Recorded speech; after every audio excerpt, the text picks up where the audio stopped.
Welcome back, warrior. We're reading Joshua chapter 3, and we're going to try to read Joshua chapter 4 too, but not in this same video. Okay, Joshua leads Israel to the Jordan. The Lord cuts off the water of the Jordan. It stands up as a heap, and Israel passes over on dry ground. Okay, this is an awesome miracle. Okay, here we go. Verse 1. And Joshua rose early in the morning.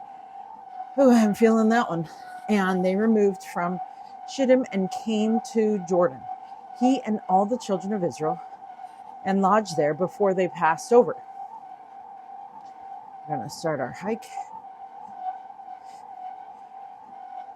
And it came to pass after 3 days that the officers went through the host, and they commanded the people, saying, When ye see the ark of the covenant of the Lord your God, and the priests, the Levites,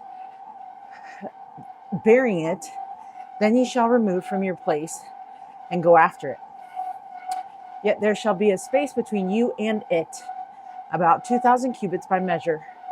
Come not near unto it, that ye may know the way by which ye must go, for ye have not passed this way heretofore.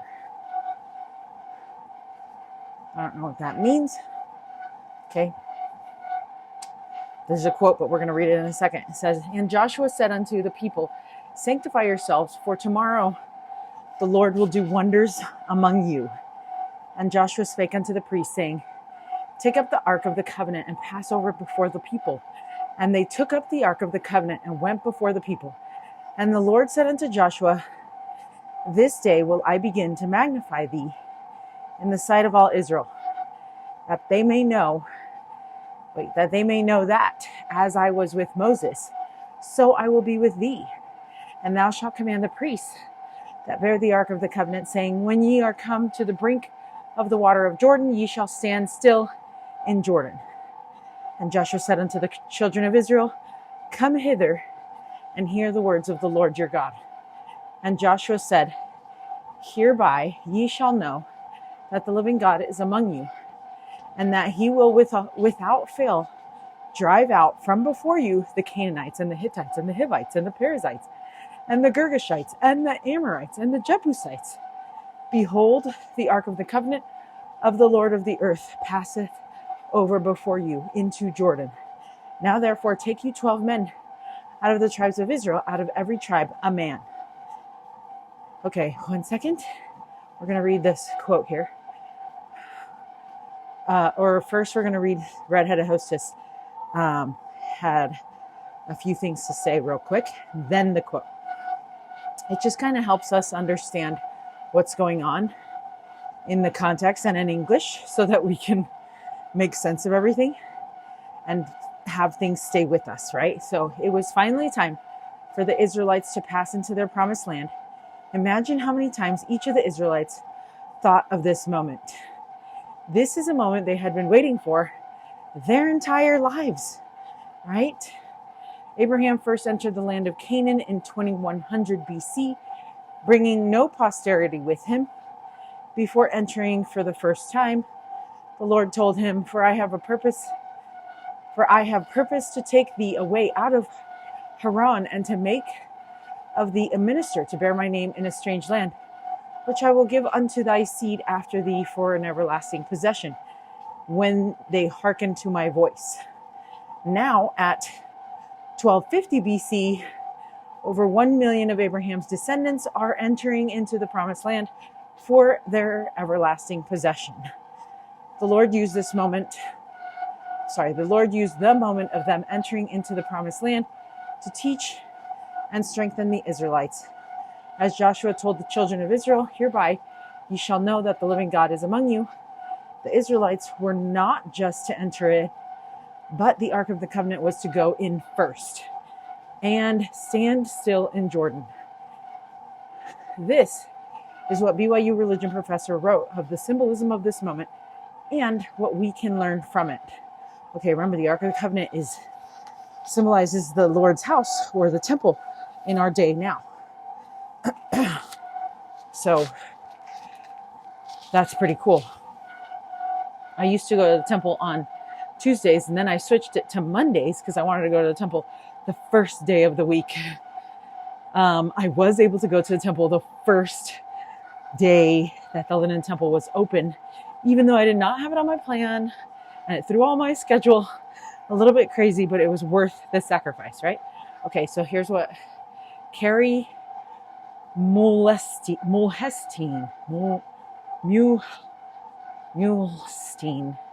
said. Oof. Okay, quote, as their fathers had done at Sinai, Israel spent the day sanctifying themselves. They gathered their tents and belongings and arranged themselves behind the priests who bore the Ark of the Covenant. Another important symbol. The lid of the Ark of the Covenant was also called the mercy seat, or seat of atonement. There was no more poignant symbol of Christ and his delivering power than the Ark of the Covenant. Only by following this symbol would Israel enter the Promised Land. Upon Joshua's command, the priests who carried the ark picked it up and marched toward the river Jordan. The Israelites followed. They had been promised that they would reach the other side, but they first had to demonstrate their faith. They marched up to and then into the river. It was not until the feet of the priests bearing the ark were in the waters of the river that the Lord exerted his delivering powers and parted the water. And the priests that bear the ark of the covenant of the Lord stood firm on dry ground in the midst of Jordan, and all the Israelites passed over on dry ground until all the people were passed clean over Jordan. After this demonstration of faith, following squarely behind the seat of the atonement and trusting fully in the delivering power of him whom it symbolized, Israel finally entered into its land of inheritance. End quote. Oof. Okay, that was from Carrie Mulestein, Israel's Exodus and Deliverance, Then and Now, Ensign, March 2018. So cool. Okay, verse 13. And it shall come to pass, as soon as the soles of the feet of the priests that bear the ark of the Lord of all the earth, shall rest in the waters of Jordan, that the waters of Jordan shall be cut off from the waters that come down from above, and they shall stand upon an heap. And it came to pass, when the people removed from their tents to pass over Jordan, and the priests bearing the ark of the covenant before the people, to pass over Jordan, and the priests bearing the ark of the covenant before the people. And as they that bear the ark were come unto Jordan, and the feet of the priests that bear the ark were dipped in the brim of the water, for Jordan overflowed all his banks all the time of harvest. That the waters which came down from above stood and rose up upon the heap very far from the city Adam, that is beside Zertan, and those that came down toward the sea of the plain, even the salt sea failed and were cut off, and the people passed over right against Jericho. And the priests that bear the ark of the covenant of the Lord stood firm on dry ground in the midst of Jordan, and all the Israelites passed over on dry ground until all the people were passed clean over Jordan. Okay. Now, another quote, this time from Elder David A. Bednar. He says, well, first, the priests entered into the river first, and it wasn't until the soles of their feet were dipped in the brim of the water that the waters parted. And Elder Bednar used this story to teach this principle.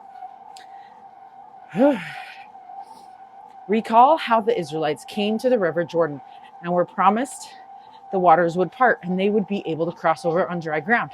Interestingly, the waters did not part as the children of Israel stood on the banks of the river, waiting for something to happen. Rather, the soles of their feet were wet before the water parted.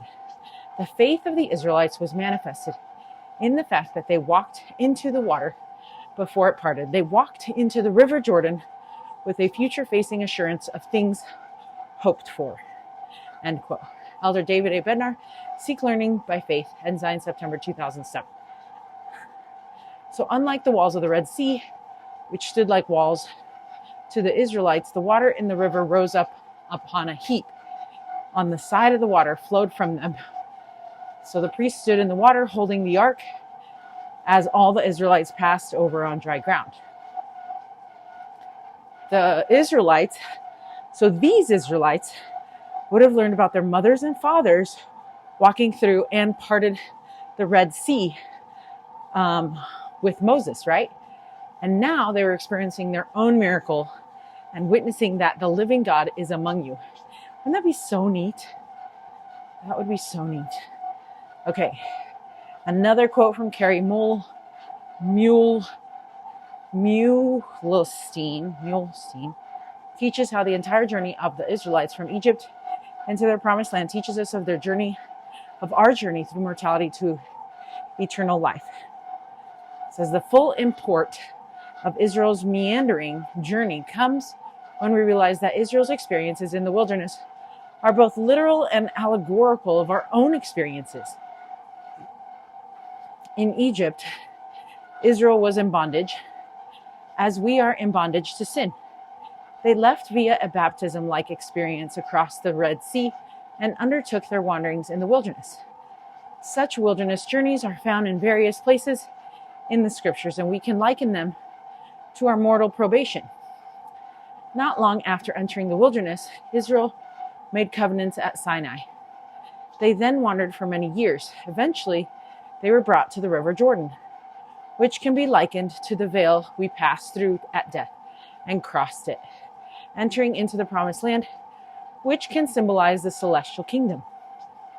Carrie Mulestein, Israel's Exodus and Deliverance Then and Now, Enzyme March 2018. Okay, now we have the Read It, Live It. Whew. Okay. I really like this story because it helps us know that the Lord can work impossible things in our lives. Whew. Here we go. So chapter 3, verse 5, sanctify yourselves, for tomorrow the Lord will do wonders among you.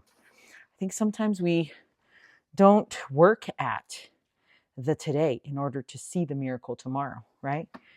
We just think it's just going to happen on its own, which, I mean, it really can, but we need to prepare, right? So it says, before the waters parted, before their feet touched the riverbed, God asked them to ready their hearts, for he is a God of wonders.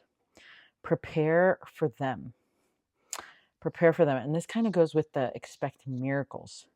And I really like that from President Nelson, that he told us to expect miracles. And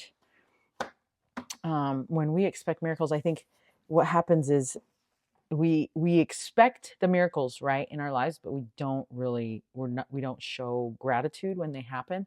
And so I think the key is to show gratitude for the miracles that have already happened. And then we can expect miracles to continue to happen in our lives because we are actively looking for them and being grateful for them. So anyway, that's my thing. Okay, so that's it until Joshua chapter 4. Stay strong, warrior.